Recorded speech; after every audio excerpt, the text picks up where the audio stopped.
আজকে আর ডায়েট না, আজকে একদম স্কিন কেয়ার করতে বসে গেছি। আমি এখানে নিয়েছি দুধের সর আর একটু দুধও, কাঁচা দুধ হলে বেশি ভালো হয়, বাট এটা জাল দেওয়া ছিল। আর ছিল লেবু, অ্যালোভেরা, সাথে একটু হলুদ, কাঁচা হলুদ আর বেসন। আর কি দিয়েছিলাম, হ্যাঁ মধু দিতে হবে। তো মধু আমার কাছে ছিল না, তো যা যা ছিল সব কিছু দিয়ে আমি এখানে মিক্স করে একটু স্কিন কেয়ার করতে বসে গেলাম। সকালবেলা আমি খেয়েছিলাম গরম জলে লেবু, যেটা আমি রোজ খাচ্ছি, আর সাথে খেয়েছিলাম একটু স্যুপ।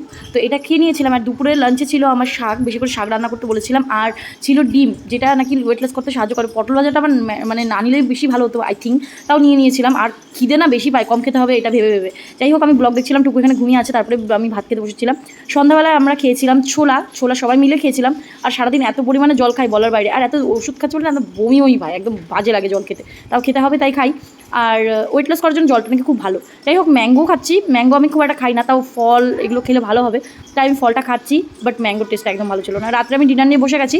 আজকে ডিনারটা ভাবলাম রুটি দিয়ে করবো না, একটু অন্যরকম। আমি সুজি একটু ঝাল ঝাল করে বানিয়েছি, একদম উইদাউট অয়েল বললেই চলে। মানে এক ঢাকনাও তেল আমি গরম কড়াইয়ে দিয়ে তারপরে ঢেকে ঢেকে আলুগুলোকে ভাজা করেছি যেন সিদ্ধ হয়ে যায় ভালো করে। আর এটা কিন্তু জলটা, এটা কিন্তু একদমই তেল না, এটা সুজির থেকেই বেরিয়েছে, এরকম একটা জিনিস ওর। হ্যাঁ, আমি আজকে বলতে ভুলে গেছি, আজকে আমি বিকেলে হাঁটতে বেরিয়েছিলাম, যেটা আমার হচ্ছিল না, বাট আজকে থেকে আমি কন্টিনিউ করবো ওয়েট লস জার্নিতে। আজকে আমার ডে 2। তো সঙ্গে থাকো সবাই, দেখাচ্ছি নতুন ভিডিওতে। টাটা।